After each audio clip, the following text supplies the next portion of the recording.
এইগুলো কিন্তু ছাত্রদের জানার কথা না, কে বা সৈয়দ রেফাত আহমেদ বা কে ভালো জাজ হবে এবং কাদেরকে সরাতে হবে। দ্যাট মিনস এই পুরো আন্দোলনটা কোথাও না কোথাও থেকে অত্যন্ত সুচারুভাবে কোঅর্ডিনেটেড হচ্ছিল। নাথিং ইজ ইম্পসিবল, বাট এইখানে প্রবাবল সিনারিও এবং দ্য রিয়েলিটি যে শেখ হাসিনাকে কখনই ইন্ডিয়া বাংলাদেশে পাঠাবে না যদি না দেখে যে এমন কিছু ঘটলো যে আওয়ামী লীগ আবার মানে প্রতি বিপ্লব করে চলে আসলো, হুইচ ইজ অলমোস্ট ইম্পসিবল। যে মাস্টার মাইন্ডের কথা বলা হয়েছে, আমি এটা মনে করি যে যেটা আমরা এতদিন বলে আসছিলাম ব্যক্তিগতভাবে আমি, যে এই কোটা বিরোধী আন্দোলনটা একটা ডেলিবারেট আন্দোলন ছিল, এর অনেকগুলো সিমটম ছিল, সেইটা এখন আমরা প্রফেসর ইউনূসের মুখ থেকে শুনলাম। সিমটম গুলো কি ছিল? যে তারা কোনোভাবে রাস্তা থেকে সরছিল না এবং তাদের স্লোগান গুলো ছিল জনমানুষের যে আকাঙ্ক্ষাগুলো মানুষ শুনতে চায়, সেই স্লোগান গুলো তারা দিচ্ছিল। যেমন স্বাধীনতার চেতনা দেশ কারো বাবার নয়, লক্ষ শহীদের রক্তে পাওয়া স্বাধীনতা দেশ কারো বাবার নয়, আরো সুন্দর সুন্দর সব স্লোগান। এই প্রফেসর ইউনূস এই প্রথম ছাত্র আন্দোলনকে 5 তারিখের আগে মাঝখানে যে ছোট একটি ব্রেক ছিল, যে যখন পতিত শেখ হাসিনা এই বিভিন্ন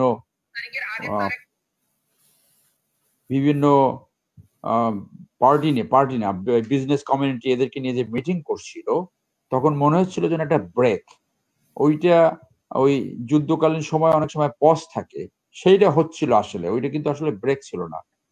তো এই ফার্স্ট টাইম প্রফেসর ইউনূস বিশ্ববাসীর কাছে আহ্বান জানালেন ছাত্র আন্দোলনের পাশে থাকতে। তখনও কিন্তু এক দফা আন্দোলন আসে নাই, তখনও কিন্তু কোটা বিরোধী আন্দোলন চলছে। এরপরে এই কোটা বিরোধী আন্দোলন থেকে যখন এক দফা আন্দোলনে গেল, সেইখান থেকে 6 তারিখ গণভবন ঘেরাওর পড়তে 5 তারিখ একদিন সামনে নিয়ে আসা হলো, এবং এটা অত্যন্ত যুক্তিসঙ্গত এবং অত্যন্ত ইন্টেলেকচুয়ালি ইট হ্যাজ বিন ডান। কারণ মাঝখানে একটা দিন পেলে আরো অনেক জীবন হানি ঘটত। এরপরে যখন সরকারের পতন হলো, সরকারের পতনের হওয়ার তারা ঘোষণা দিল যে আমরা আর্মি গভর্নমেন্ট চাই না, যদিও মাঠে স্লোগান আসছিল এই মুহূর্তে দরকার সেনাবাহিনীর সরকার। এরপরে যখন বিচারপতিদেরকে যখন পদত্যাগ করতে যেদিন সুপ্রিম কোর্টে ছাত্ররা আসলো, আমি এই পুরো আন্দোলনেই ছিলাম একদম এই জুলাই মাসে, এবং ওই দিনও ছিলাম আমি। তো সেখানে যখন আশফাক সাহেবকে প্রধান বিচারপতি নিয়োগ করা হলো, হাফ এন আওয়ার থেকে 1 ঘন্টার ভিতরে আসলো, না অমুককে চাই আমরা, বর্তমান যে প্রধান বিচারপতি সৈয়দ রেফাত আহমেদ তাকে চাই। এইগুলো কিন্তু ছাত্রদের জানার কথা না, কে বা সৈয়দ রেফাত আহমেদ বা কে ভালো জাজ হবে এবং কাদেরকে সরাতে হবে। দ্যাট মিনস এই পুরো আন্দোলনটা কোথাও না কোথাও থেকে অত্যন্ত সুচারুভাবে কোঅর্ডিনেটেড হচ্ছিল, মানে যেটা ডক্টর ইউনূস বলেছেন যে গোছানো আন্দোলন ছিল, মানে এটা গোছানো আন্দোলন। সো দ্যাট মিনস এটা ডেলিবারেট, একদম পরিকল্পিতভাবে তারা পরিস্থিতি দেখে দেখে এগিয়েছে এবং এটা সাকসেসফুল হয়েছে। 2-3টে ইতিহাস সৃষ্টি হয়েছে এর মাধ্যমে। এক, যে ছাত্রদের নেতৃত্বে এই প্রথম একটা বিপ্লব সংগঠিত হলো। সেকেন্ড, কোন পলিটিক্যাল ফোরামে এই অভ্যুত্থান ঘটেনি, এই বিপ্লব ঘটেনি। পলিটিক্যাল পার্টি কখন নামলো? যখন সেনাবাহিনী বললো তারা গুলি করবে না, তখন তাদের পলিটিক্যালি তারা লঞ্চ করেছে। এর আগে ছাত্রছাত্রীরা বিভিন্ন দলমতের লোক মাঠে ছিল, সেটা ব্যক্তিগতভাবে নাগরিক হিসেবে, কিন্তু সেটা রাজনৈতিক প্রোগ্রাম ছিল না। এর প্লাস মাইনাস দুই দিক আছে। যদি রাজনৈতিক প্রোগ্রাম থাকতো তাহলে তাদেরকে পিটিয়ে গুলি করে উঠেই দেওয়া সহজ হতো। আবার এই 28 অক্টোবরের মধ্যে ঘটনা ঘটতে পারতো। আপনার সাথে আমার মনে হয়, আমি যতটুকু জানি যে আন্দোলনের জুলাইয়ের মাঝামাঝি থেকেই রাজনৈতিক দলগুলো ছিল, যদিও ঘোষিতভাবে সাধারণ জনগণের মতোই ছিল, বাট ছিল। হ্যাঁ, সেটা আমি বললাম।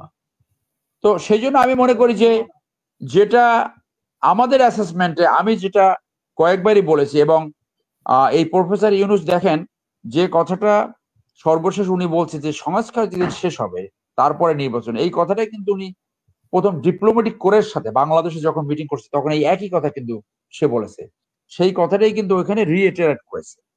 সো এটা বোঝাই যায় যে এটা একটা পরিকল্পিত আন্দোলন ছিল এবং এটার পিছনে সিআইএ ছিল এবং এই পিটার হাস এবং যে মিস্টার লু তাদের পরিকল্পনা এবং পরিকল্পনা সফল হয়েছে, যেটা একটা ইন্ডিয়ান পত্রিকায় বের হয়েছে যে এটা আমেরিকা 1 বছর আগে এই সরকার পতনের পরিকল্পনা করে ফেলেছিল এবং সেইটা তারা এখানে সাকসেসফুল করেছে।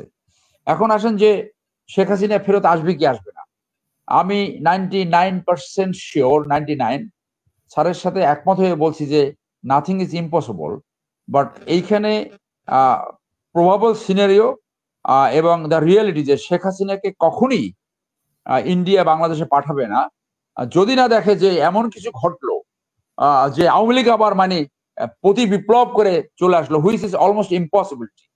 দ্যাট মিনস শেখ হাসিনার বাংলাদেশে ফেরত আসা এবং শেখ হাসিনার পলিটিক্সে ফেরত আসা অলমোস্ট জিরো।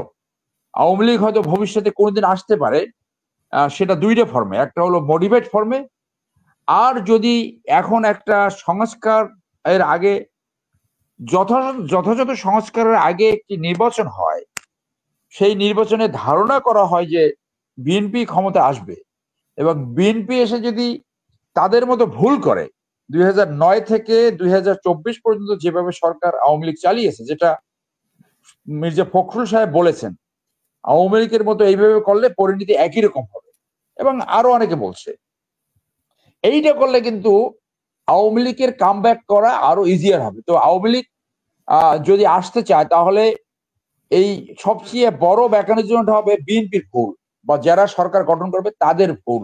এইটা কিন্তু আওয়ামী লীগকে দ্রুত রিহেবিলেট করবে যদি না যুদ্ধবাদী ট্রাইব্যুনালে এই গণহত্যার দায়ে তাদেরকে ব্যান্ড না করে। এইটা গেল একটা দিক। এখন আসেন আপনি যে আমাদের আলোচনার ভিতরে সবসময় এইটা আমাদের মনে রাখতে হবে যে একদফা আন্দোলনের সময় কি অবজেক্টিভ ছিল। অবজেক্টিভ ছিল যে বাংলাদেশে এমন একটি রাজনৈতিক ব্যবস্থা যেখানে আর কোনোদিন স্বৈরতান্ত্রিকতা, মাফিয়াতন্ত্র, লুটেরাতন্ত্র কোনোদিন সৃষ্টি না হতে পারে, দুর্বৃত্তেই তো রাজনীতি যাতে কন্টিনিউ না করতে পারে, দুর্নীতির মূলোৎপাটন করা ইত্যাদি ইত্যাদি। এবং তারা কাদের ভিতরে ব্যবস্থা নেওয়ার কথা বলছে? স্বৈরচারী যারা ডাইরেক্ট স্বৈরচারী, অর্থাৎ পতিত শেখ হাসিনা সহ যারা স্বৈরাচারের সাথে ডাইরেক্ট কন্ট্রিবিউট করছে, স্বৈরাচারের দোসর এবং ডাইরেক্ট এবং indirect beneficiary. This is a huge task. কারণ এই যেভাবে প্রশাসন এবং যেভাবে রাষ্ট্র ব্যবস্থা সাজিয়েছে, আওয়ামী লীগ 6 লেয়ার তাদের লোক রেখে গেছে, একদম টপ লেয়ার থেকে নিম্ন লেভেল পর্যন্ত। সো এইটা কিন্তু পরিষ্কার করা এত সোজা না। আমরা অনেক সময় বলেছি প্রশাসন এবং police including army short service training করে, যুদ্ধকালীন সময় কিন্তু আর্মিতে 1 মাসের ট্রেনিং করে অথবা 3 মাসের ট্রেনিং করে কিন্তু সেখানে তাদেরকে পাঠানো হয় মাঠে। এখানেও জাস্ট শর্ট ট্রেনিং করে 1.5 মাসে 6 সপ্তাহ ট্রেনিং করে এইগুলাকে আস্তে আস্তে ফিল আপ করে স্বৈরাচারের ডাইরেক্ট যারা দোসর তাদেরকে এইখান থেকে ফেজ আউট করা যায়।